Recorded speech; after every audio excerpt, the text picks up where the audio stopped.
ஏன்னா நிறைய பேரு நான் ஆழத்துல முழுகி இருக்கிறேன், ஆழத்துல இருக்கிறேன் அப்படின்னு நினைக்கிறீங்க. வேதத்துல கொஞ்சம் கவனிப்போம். ஆண்டவரே இந்த கூட்டத்தை ஆழத்தை நோக்கி கொண்டு வருகிறார். வாசிங்க. யாத்திராகமும் 13ஆம் அதிகாரம் 17வது வசனம்.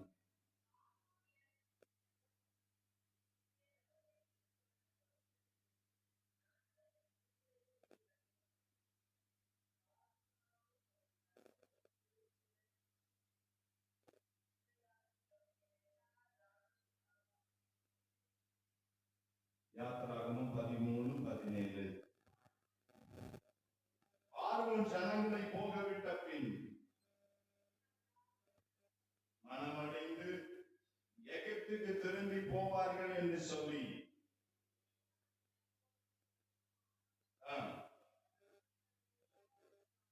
கவனிங்க. மோசே இவங்களை முதல்ல ஷாக்கர்ல கொண்டு போகணும்னு சொல்லி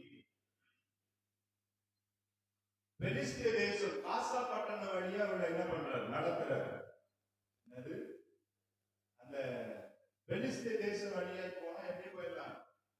கவனிங்க. பெலிஸ்திய தேச வழியாய் போவது சமீபமானாலும் சமீபம், அதுதான் கிட்ட. ஆண்டவர் சொல்லுகிற அந்த கானான் தேசத்துக்கு சீக்கிரம் போயிடலாம். அல்லேலூயா சொல்லுங்க. சீக்கிரம் வேலை முடியும், பிரச்சனையே இருக்காது.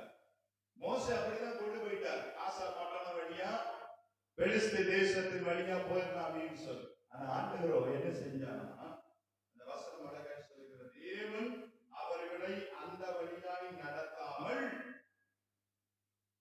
எந்த வழி? அடுத்த வசனம் என்ன சொல்லுகிறது? சிவந்த சமுத்திரத்தின் வனாந்தர வழியாய் ஜனங்களை சுற்றி போக பண்ணினான். அல்லேலூயா.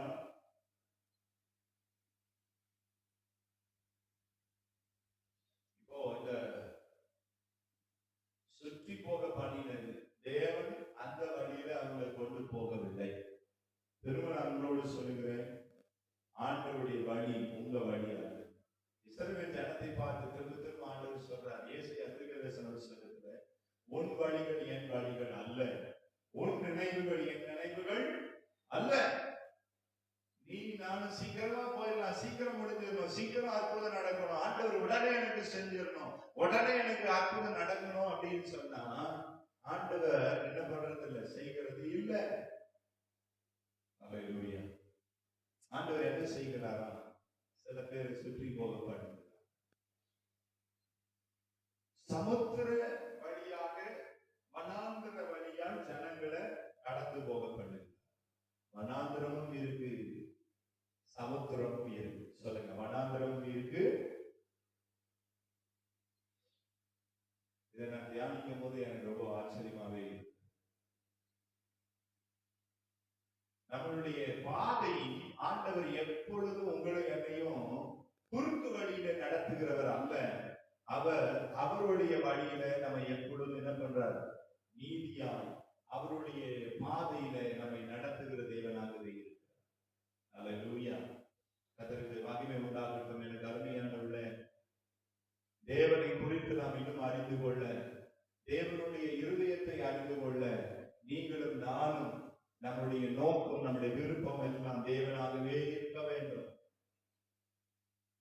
தாவீது ஒருத்தன் தான் பைபிள்ல என் இருதயத்திற்கு ஏற்றவன் ஒரு சர்டிபிகேட் பெயரை வாங்கினவன். ஆமென். அப்போ நீங்களும் நானும் எப்போ வாங்க போறோம்? எப்போ நாம் தேவ இருதயத்தை அறிந்தவர்களாய் மாற போகிறோம்? மோசே கூட ஷார்ட் வழியை தான் தேடினார். ஆண்டவர் என்ன பண்ணாலும் சொல்லுங்க, சமுத்திரம் வனாந்திர வழியாய் சுற்றி போக பண்ணி. இப்போ சமுத்திரத்துக்கு வந்தாங்க, இந்த வனாந்திரத்துல வந்துட்டாங்க. இப்ப ஜனங்கள் எல்லாம் இப்ப பார்வோன் பின்ன துரத்துறான். இப்ப 14ல நீங்க வாசி பாத்தீங்கன்னா 10வது வசனத்துல எல்லாரும் புலம்புகிறார்கள். வாசிங்க.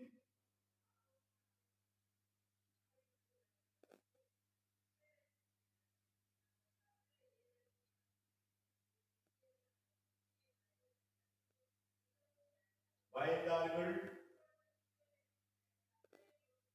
கூப்பிட்டார்கள்,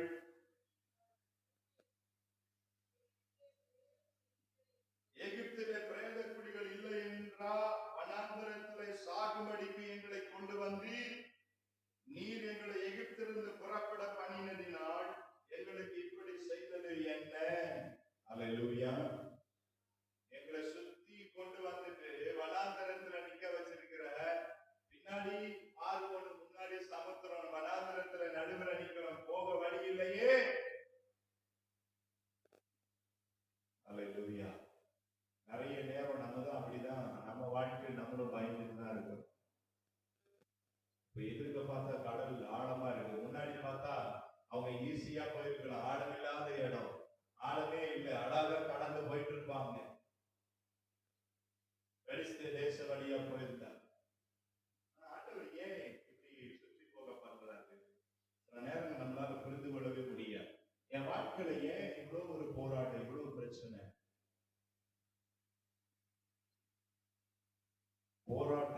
ஒரு ஆழமா இருக்கிற மாதிரி இருக்கலாம். என் வாழ்க்கையில எவ்வளவோ போராட்டம் இருக்கு, அந்த ஒரு ஆழத்துல கடந்து போவது போல இருக்க.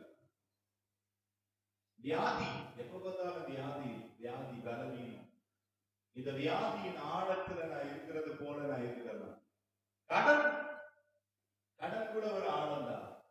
அவன் இவ்வளவு கடனா இருந்துச்சு, நான் ஆழத்துல கடந்து போவது போல இருக்கு. ஆண்டவர் ஏன் என் வாழ்க்கையில இந்த ஆழத்துல என்னை கொண்டு வந்தாரு?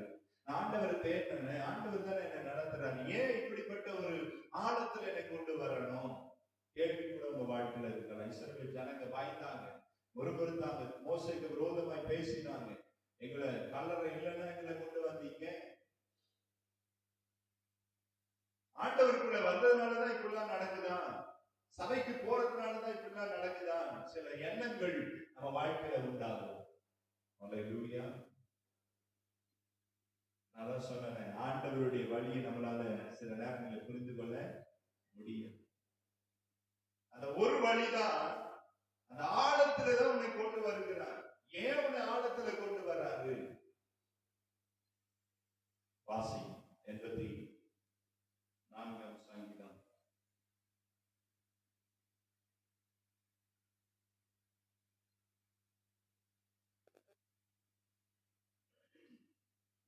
ஆறாவது 5-6 வசனத்தை வாசி.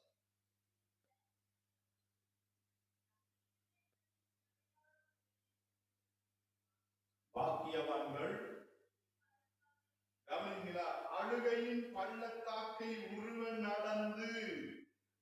நீ ஆழமாய் நினைக்கிற காரியங்களில ஆண்டவர் சொல்றாரு, நீ பள்ளத்தாக்க உருவ நடந்து அதை நீரூற்றுதலாக்கி கொள்ளுகிறார்கள். ஆமென்.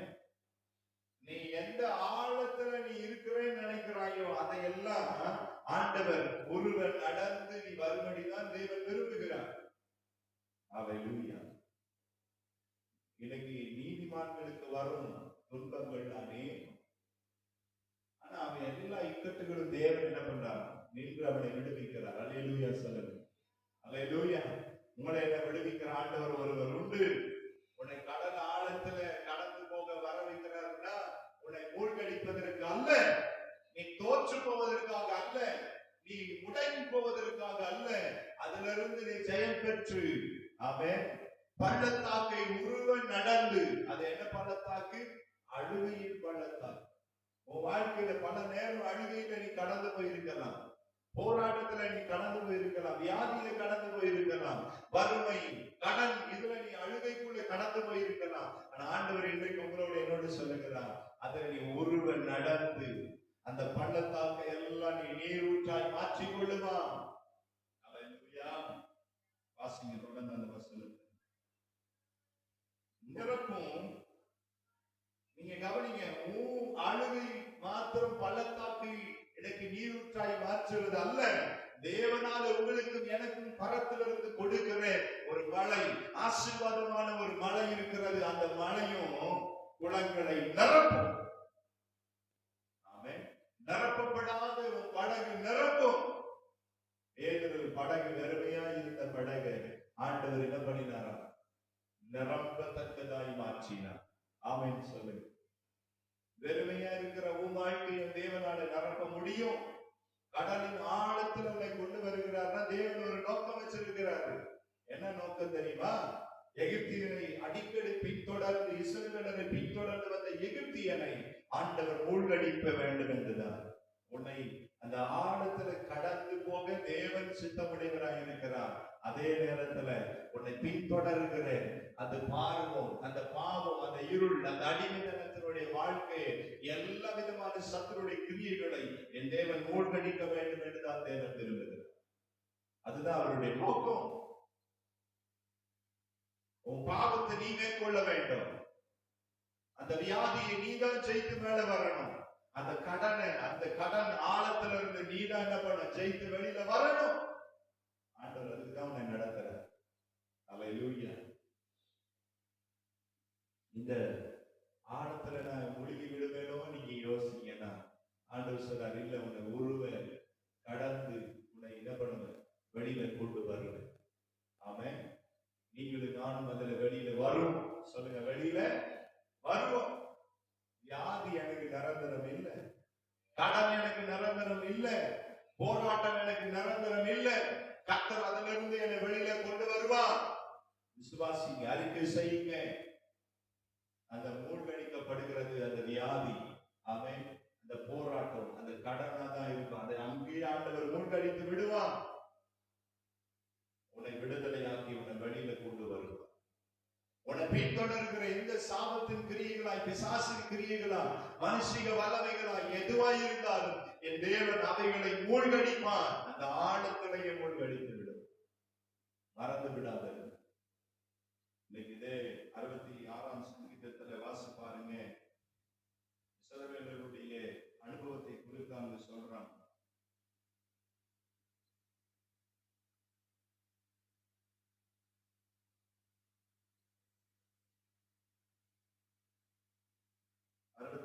சங்கீதம் 11ஆம் வசனத்திலிருந்து வாசிங்க, 10ஆம் வசனத்திலிருந்து வாசிங்க. சோதித்தி வெள்ளியை புடமிடுகிறது போல எங்களை புடமிட்டி அகப்படுத்தி பாரத்தை ஏற்றினீர். மனுஷரை எங்கள் தலையின் மேல் ஏறி போக பண்ணினீர். தீயையும் தண்ணீரையும் கடந்து வந்தோம். எத்தனை பேர் சொல்றீங்க மனுஷன் எங்க மேல ஏறி போனாங்கப்பா அப்படின்னா எங்களை அவங்க அடிமைப்படுத்தினாங்கப்பா, எங்களுக்கு மேல அவங்கதான் ஆதிக்கம் செலுத்தினாங்க, எங்களால நிமிர முடியாம இருந்தது. தீயையும் தண்ணீரையும் கடந்து வந்தோம்.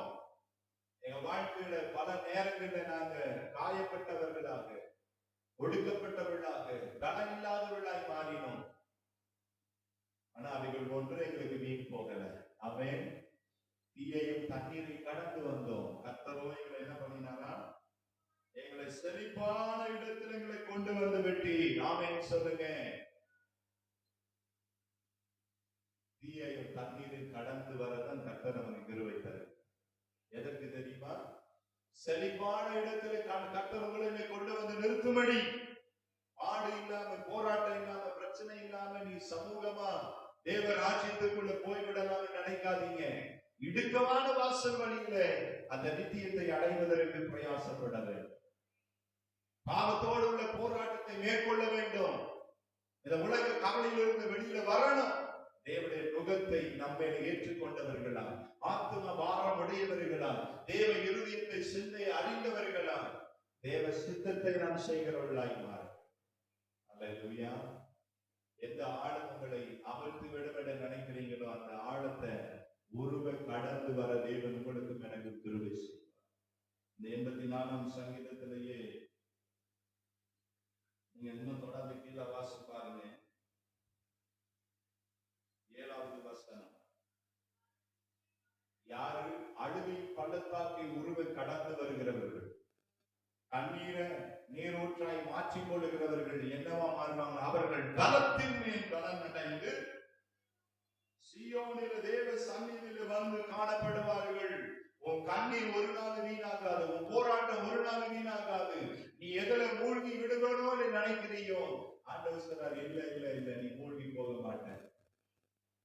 நாம் படகுல இருக்கிற வரைக்கும் நீ மூழ்க மாட்டேன். ஆமென். ஆண்டவர் உங்களை அக்கறையில கொண்டு போய் சேர்த்து விடுவார். அக்கறை என்கிற அந்த பரலோக நித்தியத்திற்குள்ள தேவன் உங்களை கொண்டு போய் விடுவார். இதற்கு நடுவில் எத்தனை அலைகள் வந்தாலும், காற்று மோதி அடித்தாலும், அலைகள் கொந்தளித்தாலும், அவைகள் ஒன்று நம்ம படகை மூழ்கடிப்பது இல்லை. சொல்லுங்க, இயேசு என் படகில உண்டு. அல்லேலூயா. எந்த ஆழமும் உங்களை மூழ்கடிக்க முடியாது. ஒருவேளை நம்ம இன்னைக்கு ஆழத்துல ஆண்டவரை கொண்டு வந்தீங்க, ஏன் ஆண்டவரே இந்த போராட்டம், ஏன் இந்த பிரச்சனைப்பா, எனக்கு ஏன் இந்த மாதிரி காரியம்லாம் வரணும், நீ கேட்டுக்கிட்டே இருந்தீங்க ஆண்டவர் சிலர், நீ அதுதான் உருவ கடந்து வரணும். ஆண்டவர்களை எங்க தெரிஞ்சுக்கணும்? உபத்திரவத்தின் குகையில கர்த்தர் உங்களை என்ன தெரிந்து கொண்டார். வள்ளியை புடமிடுகிறது போல கர்த்தர் உங்களை என்ன பண்றாரா? சோதிக்கிறாரு. வள்ளியை புடமிடுகிறது போல கர்த்தர் உங்களை என்னையும் சோதிக்கிறாரு. நான் சோதிக்கப்பட்ட பின் சுத்த பொன்னாய் வளர்ந்தேன். யோபு சொல்றான், நான் சோதிக்கப்பட்ட பின் சுத்த. கர்த்தர் உங்களை சோதிக்கிறாரா? எதற்கு தெரியுமா? சொல்லுங்க, நான் சுத்த பொண்ணா விளங்குவதற்கு. ஆகவே சோர்ந்து போகாதருங்க, கலங்காதருங்க, பயப்படாதருங்க. நான் இவ்வளவு ஆழத்துல போயிட்டேனே, என்னை யாரும் இந்த கடன் பிரச்சனை விடுதலை கொடுக்க முடியாதுன்னு நினைக்காதீங்க. இந்த வியாதி அவ்வளவுதான் என்னை மரணத்துக்குள்ள கொண்டு போய்விட, நான் மறித்து விடுவேன் என்று நினைக்காதீங்க.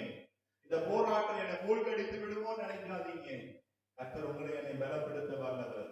அவர் சொல்லுகிற ஒரே ஒரு காரியம், நீ எந்த ஆழத்துல இருந்தாலும் அந்த ஆழத்திலிருந்து உன்னை தூக்கி விடுகிறவர், உன்னை அந்த ஆழத்திலிருந்து கடந்து வர செய்கிற தேவன் உங்களோடு என்னோடு கூட இருக்கிறார். அல்லேலூயா. நீ வெளியில வருகிற தவிர உன்னை ஆழத்துல மூழ்கடிக்க வேண்டும் என்று நினைத்த ஒன்றும் உங்களை மூழ்கடிப்பதில்லை. அவைகள் எல்லாம் மூழ்கி போய்விடும். நீ மூழ்கி விடுவாய் என்று நினைத்த மனிதர்கள் மூழ்கி விடுவார்கள். சத்துருக்களாய் விரோதிகளாய் எழுதினவங்க அந்த ஆழத்துல மூழ்கடிக்கப்படுவார்களே தவிர நீங்களும் நானும் ஒரு நாளும் அந்த ஆழத்துல என்ன பண்ணுவதில்லை, மூழ்கி போவது இல்லை. சொல்லுங்க, நான் மூழ்கி போவது இல்லை. ஆமென். அதனாலதான் ஃபாதர் ரொம்ப அழகா பாடினார், காற்று வீசட்டும் கடல் பொங்கட்டும், காற்று வீசட்டும் கடல் பொங்கட்டும், எனது நங்கூரம் இயேசு இருக்கிறார், எனது நங்கூரம் இயேசு இருக்கிறார். பயப்பட மாட்டேன், நான் பயப்பட மாட்டேன், பயப்பட மாட்டேன், நான் பயப்பட மாட்டேன். இயேசு என்னோடு இருப்பதனா, இயேசு என்னோடு இருப்பதனா. எத்தனை பேர் சொல்றீங்க, இயேசு என்னோடு இருப்பதினா நான் என்ன பண்ண மாட்டேன்? ஒவ்வொரு நாளும் ஆண்டவர் பேசுகிறார், பயப்படாத, நீ பயப்படாத. எதை குறித்து பயப்படுறியோ? நான் மூழ்கிடுவேனோ? ஆண்டவர் சொல்ற, நீ மூழ்க மாட்டேன், நான் உன்னை தூக்க, நான் நிறுத்த, உன்னை விடுவிக்க, நான் உன்னோடு கூட இருக்கிறேன். பேதுரு மூழ்கும் பொழுது ஆண்டவரே கூப்பிட்டான், கர்த்தர் உடனே கை நீட்டி அவளை தூக்கினான். நீ மூழ்கும் போதெல்லாம் கர்த்தர் வேடிக்கை பார்க்கிறவர் அல்ல, உன்னை மேல தூக்கி எடுக்க தான் விரும்புகிறார், உன்னை நிற்க வைப்பா. ஆமென்.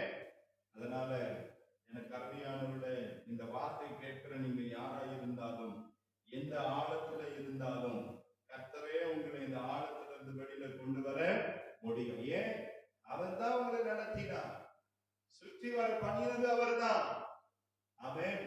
அவர் உங்களை நடத்துவாரான அவர் உங்களை குறித்து ஒரு நோக்கம் வைத்திருக்கிறார். அவரே உங்களை எல்லா ஆழத்திலிருந்து வெளியில கொண்டு வர அவரால் முடியும். அவரால் முடியாத காரியம் ஒன்றுமே இல்லை. எந்த வியாதியோ, எந்த கடன் பிரச்சனை, எந்த போராட்டம் என்னை மூழ்கடிப்பது இல்லை. சொல்லலாமா? எல்லாரும் சொல்லுங்க, அறிக்கை செய்யுங்க பார்க்கலாம்.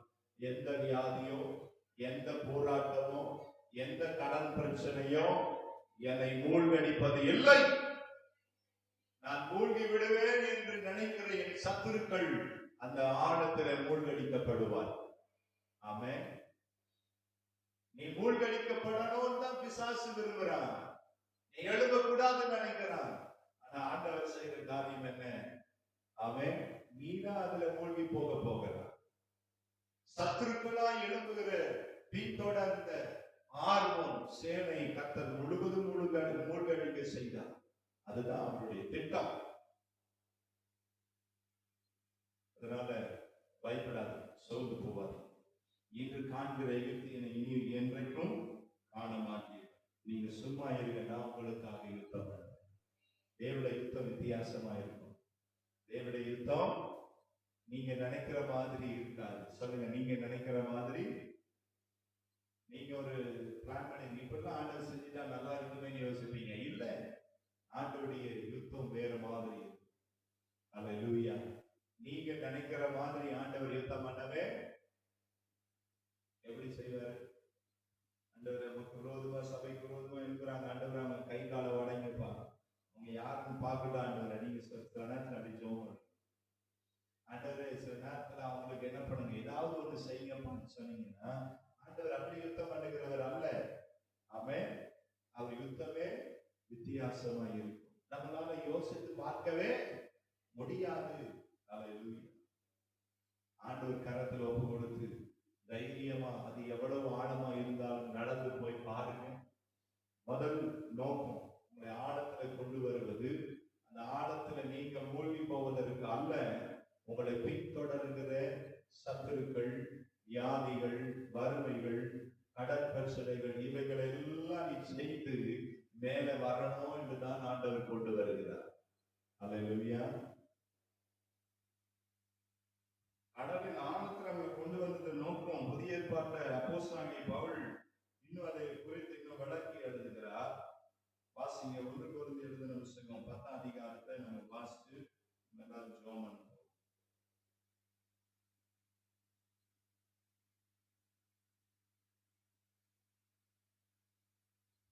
வாசிங்க, 10ஆம் அதிகாரம் 1ஆம் வசனத்திலிருந்து வாசி.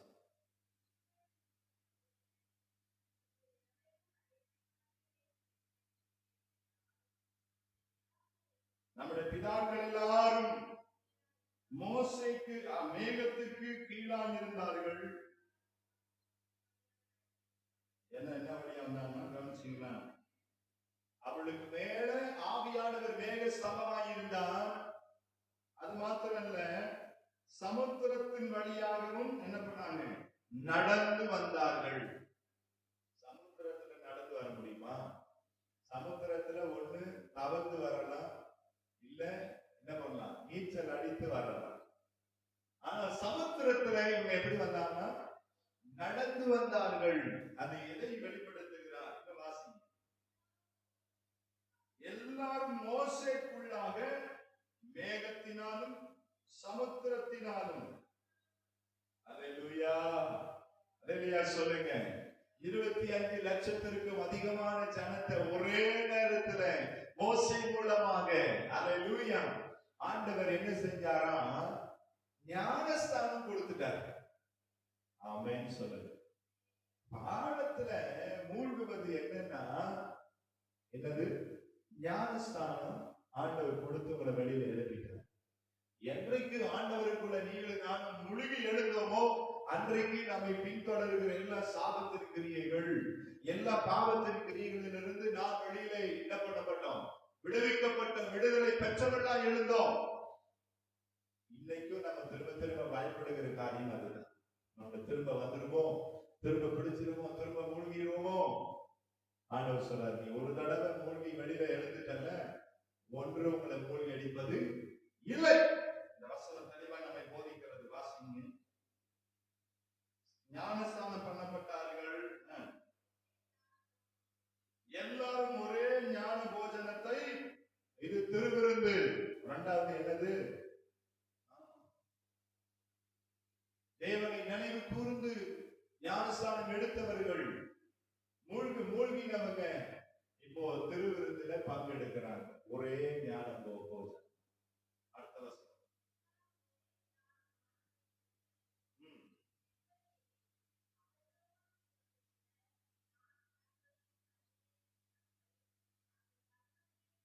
அந்த கண்மலை கிறிஸ்துவே. அல்லேலூயா. ஞான போஜனம், அதுக்கப்புறம் வானம். இது உங்களுக்காய் பிற்கப்படுகிற சரீரமாய் இருக்கிறது. அப்பம் நம்ம என்ன நினைவு கூறுகிறோம்? கிறிஸ்துவின் சரீரம். அவர் நமக்காய் சிந்தின ரத்தம். அல்லேலூயா. இதை பானம் பண்ணும் பொழுதெல்லாம் என்னை நினைவு கூறும்படி இதை செய்யுங்கள். ஆமென். ஏன் இது ஆண்டவர் நமக்கு ஞாபகப்படுத்துறாரு? நீ கழுவப்பட்ட, நீ முழுகி எடுத்துட்ட, அந்த ஆழத்திலிருந்து வெளியில வந்துட்ட, திரும்பவும் ஒன்றும் என்ன பண்ண முடியாது, மேற்கொள்ள முடியாது. விசுவாசி, நான் இயேசுவின் ரத்தத்தால் கழுவப்பட்டிருக்கிறேன். இயேசுவின் ரத்தத்தால கழுவப்பட்டிருக்கிற ஒன்றும் என்னை மேற்கொள்ள முடியாது.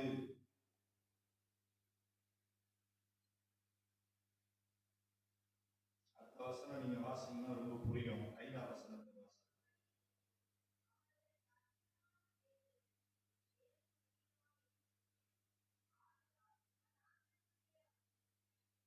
ஆமென்.